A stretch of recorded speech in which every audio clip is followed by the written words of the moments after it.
You అన్నయ్య అవకాశం ఇచ్చినందుకు.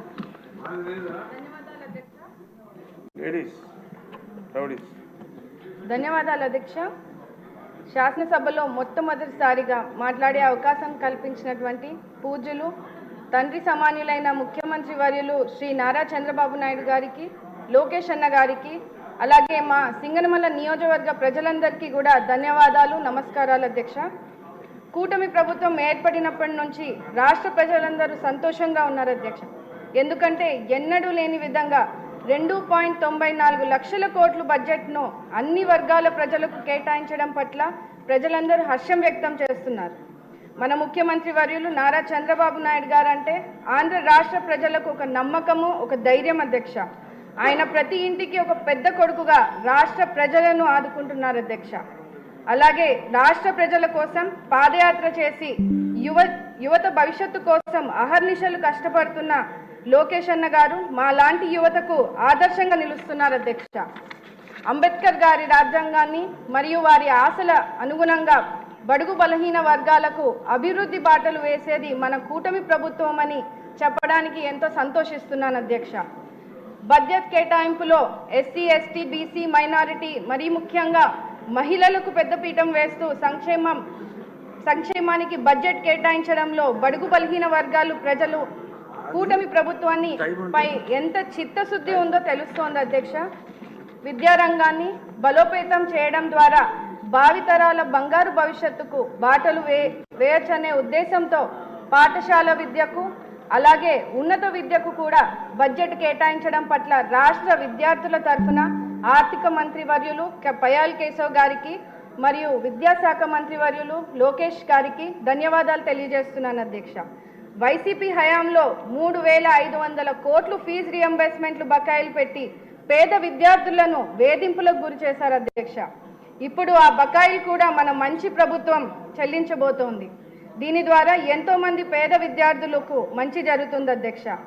అనంతపురం జిల్లా మా సింగనమల నియోజకవర్గంలో ప్రజలు ఎక్కువ శాతం వ్యవసాయం మీద ఆధారపడతారు అధ్యక్ష.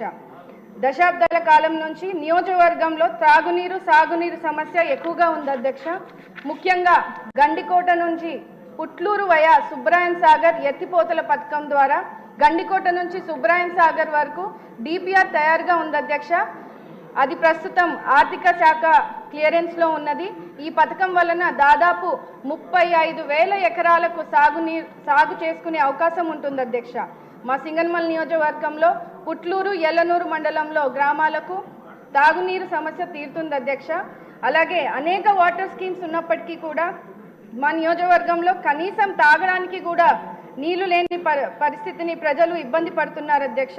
తగు మౌలిక సదుపాయాల కోసం అదనపు బడ్జెట్ని కేటాయించవలసిందిగా కోరుతూ, అదేవిధంగా మా నియోజకవర్గంలో సింగనమల మండలం రాచేపల్లి పంచాయతీలో లిడ్ క్యాప్ కి సంబంధించినటువంటి లెదర్ ఫ్యాక్టరీ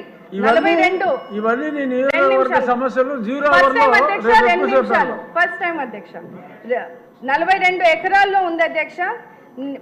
కానీ నిధులు కేటాయించలేక ఆ ఫ్యాక్టరీ గత ప్రభుత్వం మూసివేయడం జరిగింది. ఆ ఫ్యాక్టరీని తిరిగి ప్రారంభిస్తే సుమారు 3,000 ఎస్సీ కుటుంబాలకు ఉపాధి కలుగుతుంది అధ్యక్ష. కావున ఫ్యాక్టరీపై దృష్టి సారించి నిధులు కేటాయించవలసిందిగా కోరుతూ, అదేవిధంగా బీసీ, ఎస్సీ స్కూల్స్ అండ్ హాస్టల్స్కు సరైన మౌలిక సదుపాయాలు లేవు అధ్యక్ష. ఎందుకంటే అక్కడ కనీసం వాటర్ ఫెసిలిటీస్, కరెంట్ ఫెసిలిటీస్ లేక పిల్లలు ఇబ్బంది పడుతున్నప్పటికీ తల్లిదండ్రులు బడులకు పంపించేందుకు కూడా మా పిల్లలను బడులను కూడా పంపించట్లేదు అధ్యక్ష. ముఖ్యంగా ఆడపిల్లలను చిన్న వయసులోనే పెళ్లిళ్ళు చేస్తున్నారు అధ్యక్ష. అందుకనే స్కూల్స్ అండ్ హాస్టల్స్కి మౌలిక సదుపాయాలు అందించాలని సంబంధిత మంత్రివర్యులను కోరుతున్నాను అధ్యక్ష. గత ప్రభుత్వం బడుగు బలహీన వర్గాలకు అడుగడుగున అన్యాయం చేస్తుంది అధ్యక్ష. ముఖ్యంగా ఎస్సీ సబ్ ప్లాన్ నిధులను దారి మళ్లించి 40,000 కోట్ల రూపాయలను దారి మళ్లించి తీవ్ర అన్యాయం చేశారు అధ్యక్ష. అదేవిధంగా ఎస్సీ వెల్ఫేర్ పథకాలు రద్దు చేసి వాటిని పునరుద్ధరించాలని, సంక్షేమాన్ని అభివృద్ధి బాటలో పట్టించాలని ఈ సభా వేదికగా కోరుతున్నాను అధ్యక్ష. ఇప్పటికే కొన్ని పథకాలను పునరుద్ధరించారు. వాటిలో విదేశీ విద్య వంటి పథకాలు బడుగు బలహీన వర్గాలకు విద్యార్థులకు మంచి జరుగుతుంది అధ్యక్ష.